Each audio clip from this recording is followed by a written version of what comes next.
Bismillahirrahmanirrahim. Assalamualaikum warahmatullahi wabarakatuh.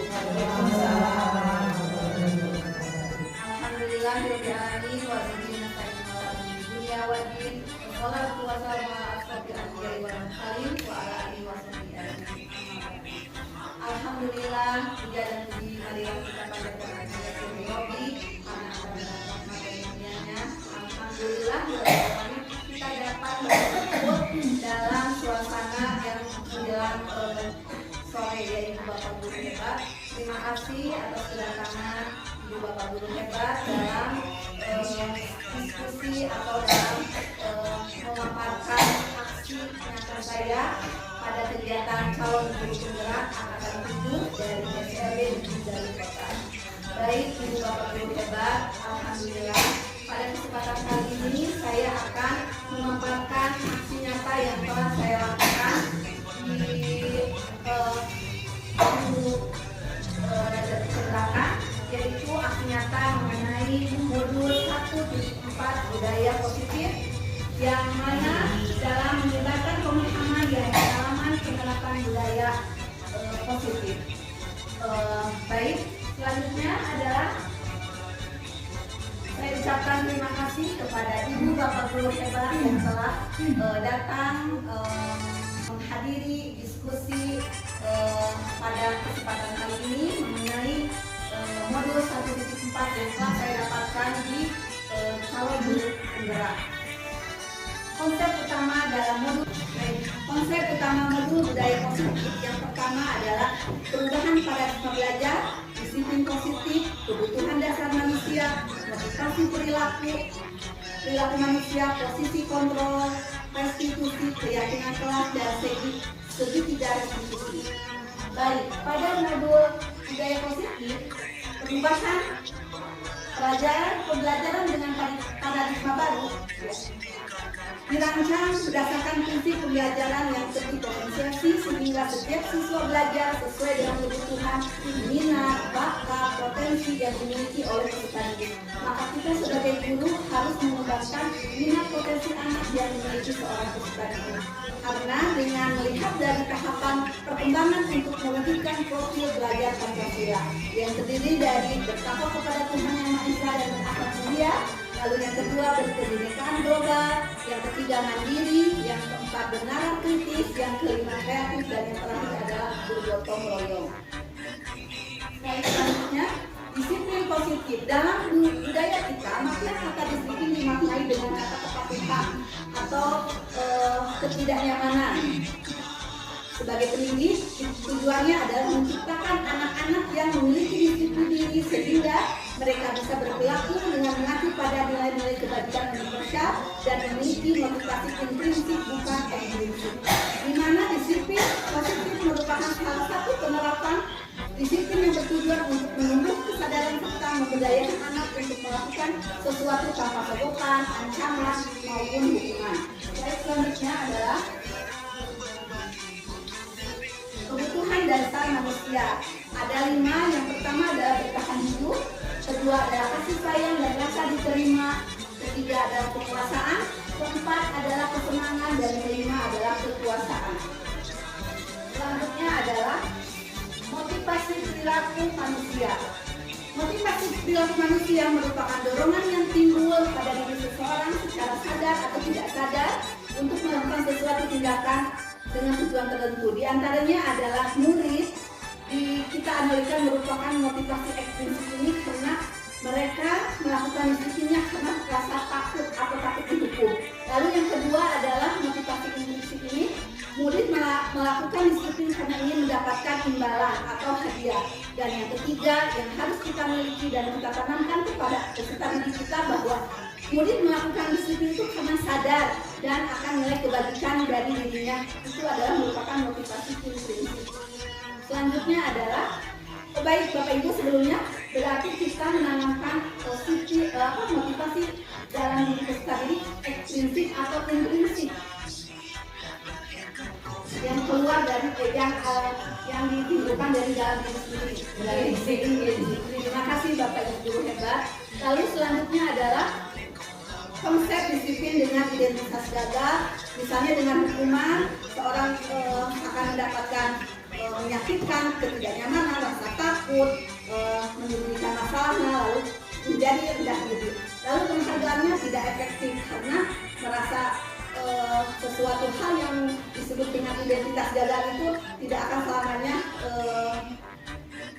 selamanya hukuman itu merasa nyaman untuk seorang peserta didik sendiri.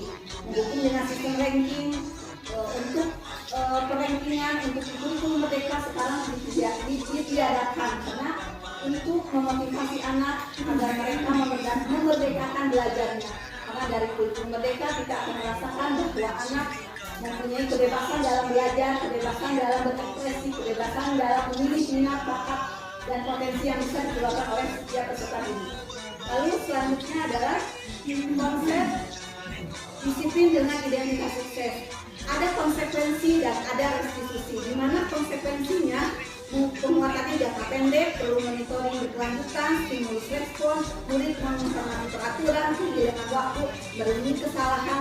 Restitusinya murid bertanggung jawab untuk berperilaku, fokus pada pemecahan masalah jangka panjang, murid menghormati dirinya dan orang lain, teori kontrol dirinya memegang kontrol, murid bersemangat memperbaiki kesalahan. Slide selanjutnya adalah konsep disiplin pendekatan restitusi, sebuah cara menanamkan disiplin positif pada murid. Maksud pengertian dari restitusi ini adalah proses menciptakan kondisi bagi murid untuk memperbaiki kesalahan mereka sehingga mereka bisa kembali pada kelompok dengan karakter yang lebih kuat. Ciri-ciri restitusi adalah bukan menebus kesalahan, tetapi namun belajar dari kesalahan, memperbaiki hubungan, tawaran bukan paksaan, menuntut untuk melihat ke dalam diri, lalu mencari kebutuhan dasar yang mendasari tindakan, yang terakhir adalah menguatkan dan fokus pada solusinya. Selanjutnya adalah contoh kasusnya seperti ini Ibu, hukuman. Salah satu contoh, siswa sering tidak mengerjakan PR. Hukumannya, guru menghukum untuk menyapu kelas selama 10 menit atau 5 menit, lalu guru marah dan murid menjadi takut. Konsekuensi yang diterimanya, guru memberikan konsekuensi untuk mengerjakan PR pada saat istirahat atau dikerjakan sebanyak 3 kali lipat, atau guru tegas dan siswa menghormati peraturan. Lalu restitusinya di sini dimaksudkan adalah guru menanyakan keyakinan kelas kepada dirinya, membantu siswa menyelesaikan masalah, guru terbuka dan saling menghormati dirinya maupun orang lain. Selanjutnya adalah 5 posisi kontrol restitusi. Sebagai penghukum, sebagai pembuat rasa bersalah, sebagai teman, sebagai pemantau, dan sebagai yang terakhir adalah sebagai manajer. Selanjutnya adalah contoh penerapan untuk posisi kontrol, kasusnya tidak memakai atribut lengkap saat upacara bendera. Nah, maksud dari penghukum di sini adalah aturan sekolah harus berdiri di depan barisan. Lalu pembuat rasa bersalahnya berapa kali Bu, guru harus memberitahu kamu, guru kecewa sama kamu. Itu sebagai pembuat rasa bersalah. Lalu sebagai teman, ayo tertib buat gurumu bangga, hari ini tidak apa-apa, kamu salah. Itu sebagai teman. Lalu sebagai pemantau, kamu sudah melanggar apa peraturan dan konsekuensinya. Nah, kita sebaiknya hanya di sini untuk posisi kontrol untuk memakai atribut lengkap saat upacara, yaitu sebagai manajer, di mana apakah kamu tahu kesalahanmu, jadi tidak menyalahkan anak, tidak menghukum anak, dan tidak memberikan hukuman yang sangat berat kepada anak, tapi memberikan keleluasaan dan kembali lagi pada kurikulum merdeka itu sendiri, memerdekakan siswa. Bagaimana kamu akan memperbaiki kesalahan ini? Seperti itu contoh dari penerapan posisi kontrol kasus siswa tidak memakai atribut lengkap dengan pada saat upacara bendera. Baik, keyakinan kelas. Mengapa keyakinan kelas? Mengapa tidak kelas saja? Nah, di sini mengapa kita peraturan tentang penggunaan helm di sini adalah dimaksudkan keyakinan kelas di sini adalah jadi untuk keselamatan, untuk keyakinan kita bahwa dengan memakai helm misalnya kita akan kena sanksi atau aturan bila tidak memakai helm. Lalu mengapa kita perlu aturan tentang penggunaan masker? Itu untuk menjaga kesehatan kita sendiri. Jadi keyakinan keyakinan kita bahwa bersihin itu aturan, tapi kita tahu untuk kesehatan dan keselamatan diri kita masing-masing. Seperti itu keyakinan kelasnya. Dilanjutkan bahwa kegiatan membuat keyakinan kelas, guru bersama siswa membuat keyakinan kelas. Pertama, berdiskusi dengan teman sekelasnya untuk memaparkan keyakinan kelas, lalu merumuskan peraturan menjadi keyakinan, lalu menempelkan keyakinan di kelasnya masing-masing. Jadi kita mempunyai papan untuk saling bermusyawarah untuk menjadikan sebuah keyakinan kelas, untuk dilaksanakan bersama-sama di dalam kelas. Selanjutnya adalah keyakinan kelas. Contohnya adalah yang pertama disiplin waktu, yang kedua belajar dengan antusias, semangat dan percaya diri, yang ketiga menjaga kebersihan dan kedisiplinan waktu, yang keempat saling menghormati sesama disiplin waktu, yang kelima saling membantu dan kerjasama disiplin waktu, yang keenam menghargai guru atau teman yang sedang berbicara di depan, yang ketujuh selalu menerapkan 5 senyum, sapa, salam, sopan dan satu, yang terakhir adalah tambahannya adalah ikhlas. Dan yang terakhir adalah gemar membaca dan menulis sebagai budaya literasi. Walaupun kita mempunyai anak-anak yang memiliki hambatan dalam hal penglihatan, pendengaran, pada tingkat di bawah rata-rata, mengalami gangguan dalam fokus, kita tetap memberikan layanan gemar membaca sebagai budaya literasi. Ditanamkan 15 menit atau 10 menit sebelum pembelajaran dimulai. Seperti itu.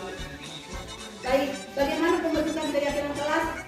Kata-katanya seperti yang tadi yang saya ucapkan. Semua warga sekolah dilibatkan satuan membuat untuk pembentukan keyakinan kelas. Selanjutnya adalah segitiga restitusi dibagi menjadi 3, menstabilkan identitas, dimaksudkan kita semua melakukan hal yang terbaik yang bisa kita lakukan. Yang kedua adalah validasi tindakan yang salah identitas, semua memiliki perilaku alasan. Lalu yang terakhir adalah menanyakan keyakinan kita semua memiliki potensi tindakan. Selanjutnya adalah contoh dalam pemakaian baju seragam. Untuk hari Senin memakai baju putih-putih seperti itu contohnya. Selanjutnya yang terakhir adalah standar nasional pendidikan menyatakan dalam penerapan program disiplin positif hendaknya guru memiliki standar kepribadian profesional dan sosial yang baik, di mana guru mampu berefleksi pada posisi kontrolnya saat ini, bagaimana perjalanan dirinya sebagai seorang alumni, posisi manajer yang menuntun murid-murid menjadi kisah yang mandiri, merdeka dan bertanggung jawab. Karena pada hakikatnya adalah seperti di Haya Dewantara mengatakan, pendidikan sepanjang hayat, pendidikan dilakukan menyenangkan, aman, membuat anak menjadi nyaman dalam proses pembelajaran, menyenangkan sepanjang hayat dan menjunjung tinggi kenyamanan di dunia maupun di akhirat. Seperti yang di standarkan nasional pendidikan seperti itu.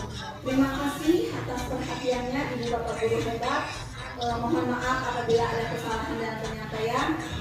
Masukan dan sarannya saya ucapkan terima kasih. Wabillahi taufiq wal hidayah. Wassalamualaikum warahmatullahi wabarakatuh. Yang akan ditanyakan silakan Ibu Bapak.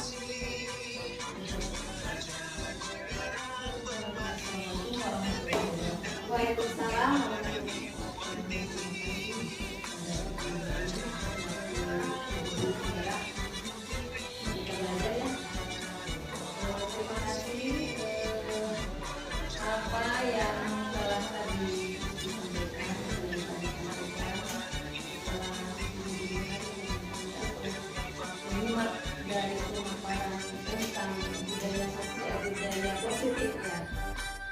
Mungkin hanya saran saja bagi atau masukannya dalam hal ini mungkin Ibu minta tolong untuk diaplikasikan barangkali dalam penerapan budaya positif di dalam kelas, ketika mungkin setiap hari Senin kan suka mengikuti upacara yang melaksanakan kegiatan upacara Senin melaksanakan rutin.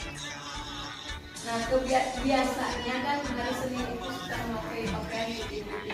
Nah, dalam hal ini mungkin bagaimana caranya mengaplikasikan untuk kegiatan supaya anak ini ke rumah untuk memakai seragam putih-putih, karena kita lihat gitu ya, ada anak yang suka memakai baju merah atau pakai olahraga gitu.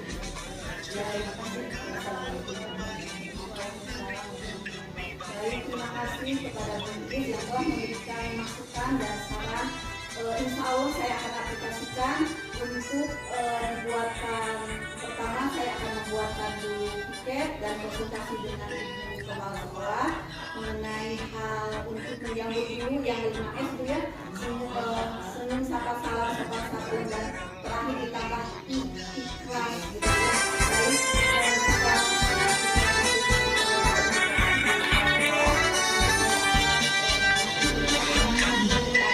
kuatkan hati, negeri ini memanggil kawan, belajar bergerak berbagi untuk negeri, untuk bergerak majukan pendidikan, membangun hamba pada murid, kreatif dan pembelajaran, bergaya potensi tingkatkan prestasi, melahirkan profil pelajar Pancasila.